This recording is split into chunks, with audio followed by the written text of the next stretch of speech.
School की class में हम पढ़ रहे थे समांतर श्रेणी प्रश्नावली 5.1 जिसके सवाल नंबर 3 तक हल हो गए थे। आज की क्लास में चौथा सवाल हल करते हैं। कह रहा है निम्नलिखित में से कौन कौन एपी में है। एक प्रश्न यहाँ पर हुआ। आगे कह रहा है यदि कोई एपी में है तो इसका सर्वांतर ज्ञात कीजिए और इसके 3 पद लिखिए।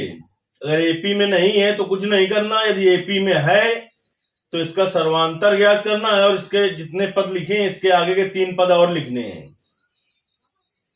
देखिए इस सवाल में 15 भाग है। आज की क्लास में 5 भाग हल करते हैं।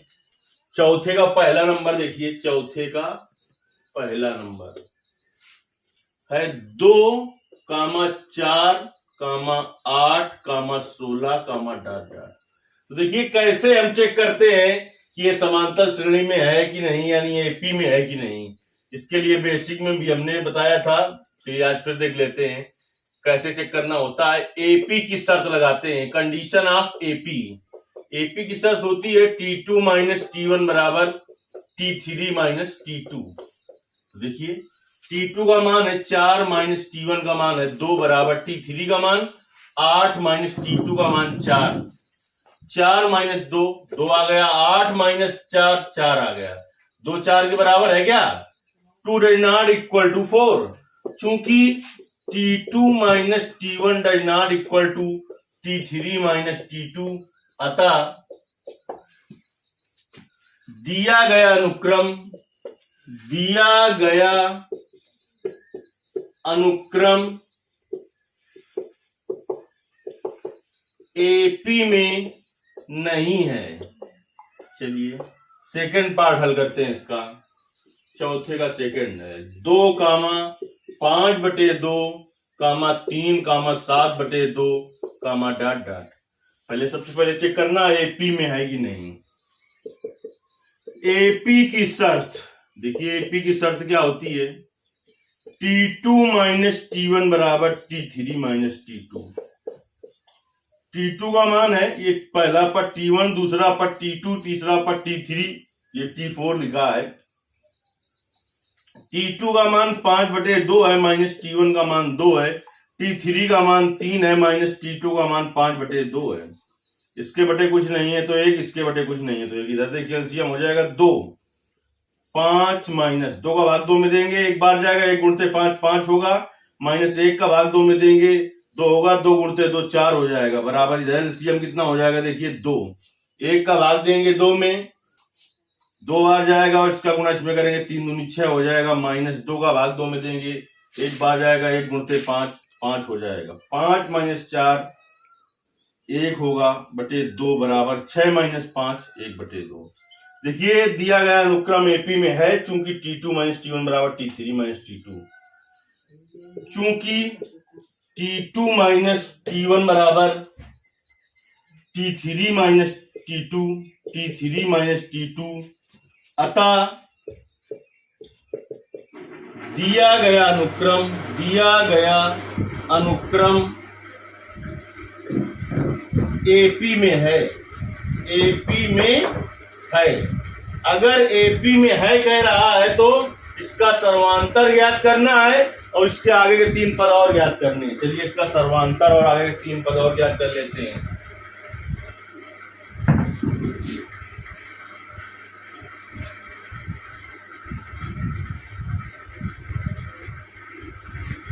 ये था आपका 2, 5/2, 3, 7/2, ... प्रथम पद इसमें क्या है? प्रथम पद जो सबसे पहले लिखा हुआ वही प्रथम पद क्या होता है? ए बराबर है 2। सर्वांतर ज्ञात करना है। देखिए सर्वांतर डी बराबर क्या होता है? T2 minus T1। T2 का मान कितना है? 5/2, T1 का मान है 2, इसके बटे कुछ नहीं तो 2 एलसीएम ले लिया, 5 माइनस 4 यानी 1/2 आ जाएगा। चलिए अब हम इसके आगे के हमें 3 पद और ज्ञात करने हैं। यानी कौन सा पद ज्ञात करना है? पहला, दूसरा, तीसरा, चौथा पता है, 5वां, 6वां और 7वां पद ज्ञात करना है। देखिए 5वां पद क्या होगा? 5वां पद A5 बराबर होगा A plus 5 minus 1 into D यानी a प्लस 4d होगा। a का मान 2 है प्लस 4 गुणते d का मान 1/2 है, 2 दूनी हो गया 4, 2 प्लस 2 यानी कितना आ गया 4, पांचवा पद। छठवां पद क्या होगा? छठवां पद क्या होगा? छठवां पद a6 बराबर होगा a plus 6 minus 1 into D, तो होगा a plus 5d, a plus 5d। a का मान कितना है? 2 है प्लस 5 गुणते d का मान 1/2 है, 2 धन 5/2, इसके बटे कुछ नहीं तो 1 है, 2 ले लेंगे एलसीएम, 1 का भाग 2 में 2 बार जाएगा, 2 दूनी 4 हो गया प्लस 5 यानी आ जाएगा 9/2। और सातवां पद ज्ञात करना है। सातवां पद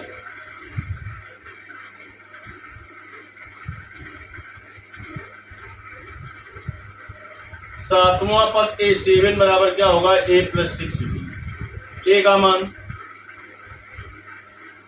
मान है 2 प्लस 6 गुणते d का मान देखिए 1/2 निकला है, 3 दूनी 6 होगा, 2 धन 3 5 आ जाएगा। तो कह रहा है इसके 3 पद और लिखिए, तो इसके 3 पद क्या होंगे? 4 कामा 9/2 कामा 5।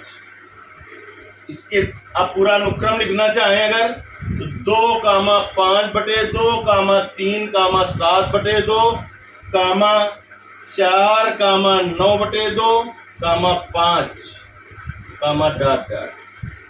दूसरा भाग हल हो गया। देखिए अब तीसरा भाग हल करते हैं इस चौथे सवाल का। तीसरा भाग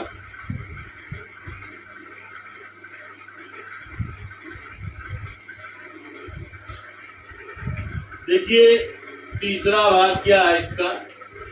-1.2 कामा -3.2 कामा -5.2 कामा -7.2 कामा डॉट डॉट। एपी की शर्त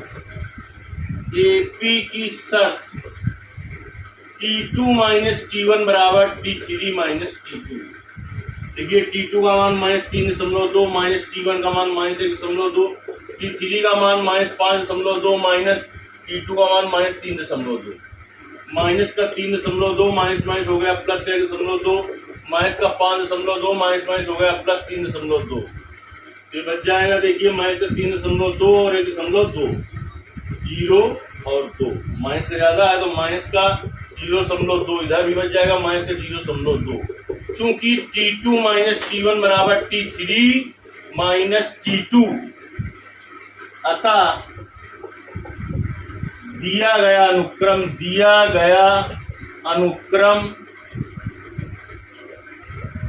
एपी में है। अगर उसने कहा है कि एपी में है तो इसका सर्वांतर याद करना है और आगे के पद और 3 याद करने हैं। देखिए सर्वांतर यही आएगा।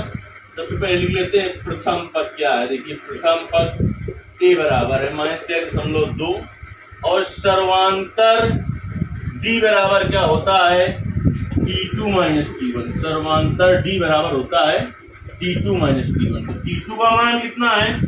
माइनस का 3.2 माइनस T1 का मान -1.2, तो माइनस का 3.2 और माइनस हो गया प्लस 1.2, तो आ जाएगा माइनस का 2.0। तो सर्वांतर क्या कीजिए, इसके 3 पद और लिखिए। देखिए कौन कौन सा पद पता है? पहला, दूसरा, तीसरा, चौथा। तो देखिए पांचवा पद क्या हो जाएगा? पांचवा पद A5 बराबर होगा A प्लस 4D।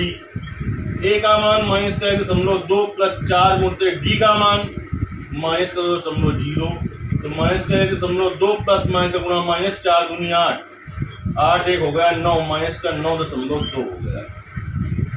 छठवां पद A6 बराबर क्या होगा? जब सूत्र लगाएंगे A plus n minus 1 into D तो हो जाएगा A प्लस 5D। A का मान कितना है? माइनस का 1.2 प्लस 5 गुणते D का मान कितना है? माइनस का 2.0, माइनस का 1.2 प्लस माइनस का गुणा माइनस 5 दूनी हो गया 10। तो आ जाएगा माइनस का 11.2। सातवां पद क्या हो जाएगा? सातवां पद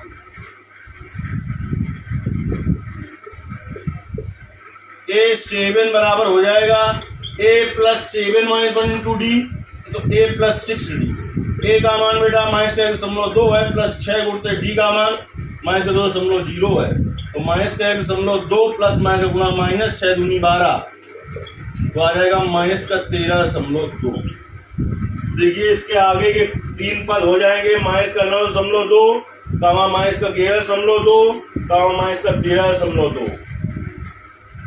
इसी में आगे 3 पद पर आगे लिख देंगे। देखिए सवाल नंबर इसका तीसरा पार्ट इसका हल हुआ। चौथे का चौथा पार्ट देखते हैं। देखिए चौथे का चौथा पार्ट क्या है? अगर कोई भी सवाल ना समझ में आए तुरंत कमेंट करके बताइए। -10 कामा -6 कामा -2 कामा 2 कामा डॉट डॉट। देखिए निम्नलिखित में कौन एपी में है? सबसे पहले कहा है अगर एपी में है तो सर्वांतर ज्ञात करना है और आगे 3 पद ज्ञात करने नहीं है तो कोई बात नहीं। तो एपी चेक करने के लिए है कि नहीं, तो एपी की शर्त लगा देते हैं। एपी की शर्त होती है T2 - T1 बराबर T3 - T2।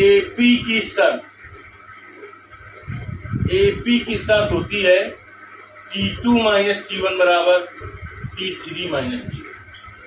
T2 का मान -6 माइनस T1 का मान -10, T3 का मान -2 माइनस T2 का मान -6, तो -6 माइनस हो गया प्लस का 10, -2 माइनस हो गया प्लस, जो आ गया 4 बराबर 4। क्योंकि T2 - T1 बराबर T3 - T2, अतः अनुक्रम एपी में है, तो देखिए प्रथम पद कितना है? प्रथम पद ए होता है, प्रथम पद कितना है? माइनस का 10। सर्वांतर याद करना है, डी बराबर होता है T2 - T1, तो माइनस का 6 और माइनस T1 का मान माइनस का 10, -6 और +10, तो आ जाएगा प्लस का 4। आगे के 3 पद, पहले होगा पांचवा पद A5 बराबर, जब AN बराबर A plus n minus 1 into D सूत्र लगाएंगे, n की जगह 5 रखेंगे तो क्या आ जाएगा? A प्लस 4D, तो A का मान माइनस का 10 प्लस 4 गुणते D का मान 4, तो -10 प्लस 4 जो हो गया 16, तो बचेगा प्लस का 6। छठवां पद A6 बराबर हो जाएगा A प्लस 5D। A का मान कितना है? माइनस का 10 प्लस 5 गुणते D का मान कितना है? 4, -10 प्लस 5 जो को 20 प्लस का 10 आ जाएगा। अब देखिए सातवां पद A7 बराबर हो जाएगा A प्लस 6D।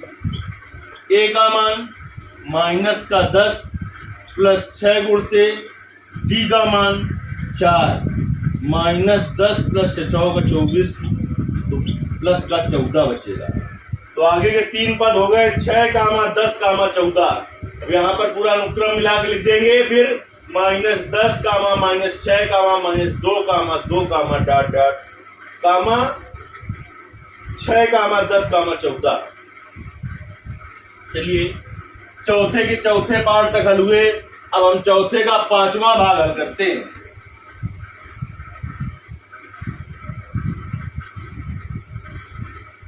चौथे का पांचवा भाग हल करते हैं। देखिए चौथे का पांचवा भाग क्या है?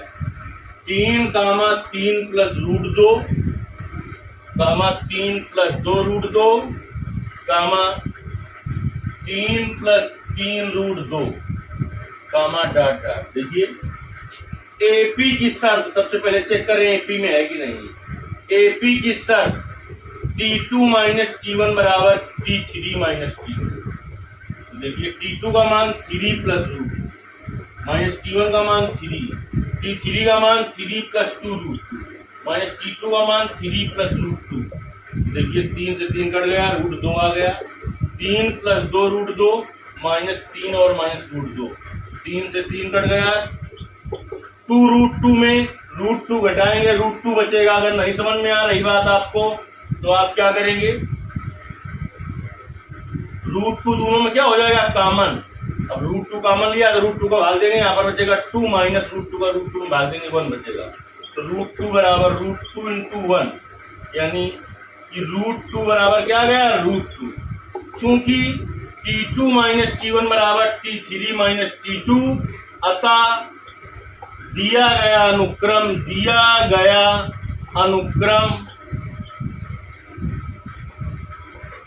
AP में है। दिया गया अनुक्रम AP में है। अच्छा, दिया गया अनुक्रम जब AP में है तो हम आगे के 3 पद याद करेंगे। 5वां पद, 4 पद तक याद है। 5वां पद A5 बराबर हो जाएगा A + 5 - 1 A + 4D। A का मान कितना है बेटा, सबसे पहले ज्ञात करने के पहले यदि AP में है तो इसका क्या ज्ञात करना है हमें, सर्वांतर। देख लें क्या क्या। प्रथम पद A बराबर 3 है, सर्वांतर D बराबर क्या होता है, T2 - T1। T2 का मान कितना है, 3 + √2 - T1 का मान 3। 3 से 3 कट गया, कितना आ गया, √2 आ गया। प्रथम पद 3 आ गया और सर्वांतर इतना आ गया। चलिए अब हम आगे के 3 पद याद करते हैं। तो देखिए 5वां पद क्या होगा। 5वां पद A5 बराबर होगा A + 4D। A + 4D। A का मान देखते हैं, का मान कितना है, 3 + 4 गुणित D का मान √2। तो 5वां पद आ गया 3 + 4 √2। अब इसके बाद 6वां पद। 6वां पद A6 बराबर होगा A + 6 - 1 × D A + 5D। A का मान देखिए, A का मान कितना है, 3 + 5 और D का मान कितना है, √2। तो आ जाएगा 3 + 5 √2। अब देखिए 7वां पद। 7वां पद क्या होगा, A7 बराबर A + 6D। A का मान कितना है, 3 + 6 गुणित D का मान √2। तो 3 + 6 √2 आ जाएगा। तो आगे के 3 पद आ गए, 3 + 4 √2, 3 + 5 √2, 3 + 6 √2। इन सभी को मिलाकर उसमें लिख देना। यहाँ तक ऐसे रहेंगे, आगे 3 पद ये लिख दिए जाएंगे। देखिए इस तरीके से प्रश्नावली 5.1 के सवाल नंबर 4 के 5 भाग हल हुए। इसके आगे के भाग जो हैं 15 नंबर तक के जो भाग हैं वो अगली क्लास में हल किए जाएंगे। धन्यवाद।